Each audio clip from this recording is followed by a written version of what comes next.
You've got the smell.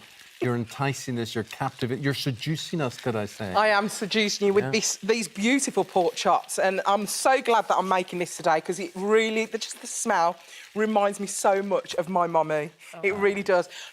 I was literally in the kitchen one day, seeing how you are in the kitchen table, and just saying, "Mum, can you just teach me how to cook?" She said, if you get this recipe, you can apply this to everything, every meat. If you're a vegan, you can apply it to a meat substitute. It's entirely up to you. So you can do it with mincemeat, chicken, lamb, steak. So today we're doing pork. It's all about the spice, then, It's all about the seasoning. So what we've got 4 lovely, big, juicy chops huge here. chops. I've They're got mine absolutely here. massive. Do you ask in the butchers for something special? Like, no, they are just give big. me, just nice, thick chops. Just ask for 4 nice thick chops with the bone and with the skin, because that's also going to give you a little bit of flavour. You don't have to eat it, but it is going to be really nice.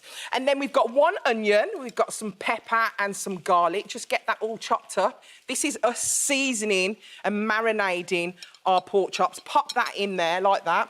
And then I'm going to add a little bit of Worcester sauce. I love Worcester sauce. It's acidic and it just makes meat so, so good. So just bang a little bit of that in. I don't know how much, but look how I'm doing it. Just bang it all in like that until you feel like that's the school enough. of thought, is it just like a feel for you? You just know to look at it? It's just a feel. I've always had that. I've watched how my mum cooked. She never told me how much. She just was doing it in front of my eyes. And then I've got a little bit of brown in there, just a tiny little dash. That's just gravy brown. Yeah, gravy brown is going to give that pork chop a really nice colour when we start frying it off. Now, all-purpose seasoning. Oh, my goodness. This is just literally got everything in it. I want 2 little spoons of That's not a little spoon, is it? Well, what is that it's spoon? my little spoon. Hold that. Why such a big spoon and a small... I just like this little spoon. Look at the size of that. Well, 2 of those, bang that in. Then I'm going to put a little bit Do you not of have a teaspoon? Garlic powder. I just like this spoon. Okay. But, you know, I just like, just go with it. It doesn't matter if you get it wrong. It doesn't have to... You can have a little bit more because this is just the seasoning. And what we're going to do... I presume we'll not be putting this recipe on the app. What was that because there's no measurements, it's just like, whatever. What was that last spice? The last spice that I've just put in, a little bit of ginger powder. Ginger powder. So we've got onion powder, garlic powder, we've got garlic, onions, and we're just going to mix that up. And then all you're going to do, you don't have to do this, but what I do is I marinate this, I get my hands involved, I'm not going to do it today, but get involved, give that a good massage in, and then bang it in the fridge overnight, put some cling film over the top, and put that in the fridge overnight. Oh, I haven't got a fridge here. No, just pretend. I'll just put it over here. Yeah. In the fridge, comes out overnight, and then what you want to do is you want to take those pork chops out. So let's just pretend Back that's to the overnight.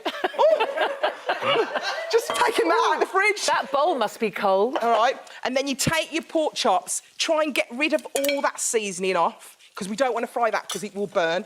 And then you want to get it into the pan and just slightly fry it off. Hi, Alison, would you get the seasoning off? Well, literally, get your little spoon. Yeah. And beat it. I'm going to do it. Look, there's onions there, so I'll just get rid of the onions, get rid of any seasoning on it, and then just pop it in the pan like that. So what, a bit of sunflower oil or something in the pan? A little bit of oil in there, sunflower or olive oil, it's entirely up to you. And what we're going to do is we're going to brown these pork chops. We're not going to cook them yet, we're just getting them nice and brown, and we've got that happening just here. Let me just turn those over and let you see. They smell delicious, I have to say. Doesn't matter if it's black on the bottom, because once we add the water, which is going to make the gravy and stuff like that, it's just going to be amazing. So turn those over. And then to cook them down, what you're going to do is you're going to add a little bit of tomato puree, 2 tablespoons. Does that help you out there? That's that big spoon you've got. Let me get a little spoon. There we go. It's not a little one now. Here's another little spoon. OK, let's put that in there. And then we want 1 stock cube. Just 1. Move that pan a bit back Put to that. you, because it's looking like it's going to fall off. There we go. OK, there we go. So a little bit of tomato puree, 1 stock cube, and then we're going to add some boiling hot water. This is going to make your gravy. Look how easy this recipe is. I love a gravy. Literally, that is going to make your gravy. And straight away, you can see the gravy happening. And your water's hot, is it, going in there? Boiling hot water, Yeah. and you just pour it over like that. Get a lid. And then go away, do what you're doing, you're knitting, watch TV, and you come back And I'm telling you, this meal is just fantastic. About an hour and a half. Oh, just leave About it. an hour and a Leave half. it alone. Yeah, literally leave it alone. On a Let me kind show of simmer. You just Let it simmer simmering on low. If you want to leave it for 2 hours, leave it for 2 hours. There's no rules with this. That's why my mum made it so easy for me, because I just can't cook. You can cook. You just cook. I can't cook unless it's simple. I just need a simple way of doing it, and then it comes out like this. It's like magic. It's like a magic recipe. Look, it comes out like this. And then all of a sudden, everyone's like, oh, my God, Alison, you're such a good cook. She's amazing. And then, literally, I put this with a little bit of sweet potato, which you've got it there. here, Have a right, little I'm taste. going in. And I've You could also... have it with mash, you could have it with chips, you could have it with chips, or white rice is really nice, yes. because you get a really lovely gravy. White rice. Again, you can make it with tofu, chicken, lamb, steak. Do you ever think of opening a restaurant? Do you know what? I'm thinking of doing a book, because I keep giving out all my little secrets. Yeah. So I think maybe a nice little alley book with all my magic secrets and my mum's recipes. Oh, that's delicious. So just to let you know, in that broccoli, there's a little bit of chilli flakes and some sesame seeds, and we've got a little tiny bit of sesame seed oil as well. Don't mess around, don't mess around. He's got a bone. Do you not like it? No, he does. He's got the bit of bone. Do you not like I'm only it? joking, it's lovely. It's lovely. So lovely. you've got a little bit of chilli flakes, a little bit of sesame seed oil, and with the mashed potato, it's so simple. Literally boil your potatoes, mash them out, a little bit of salt and pepper.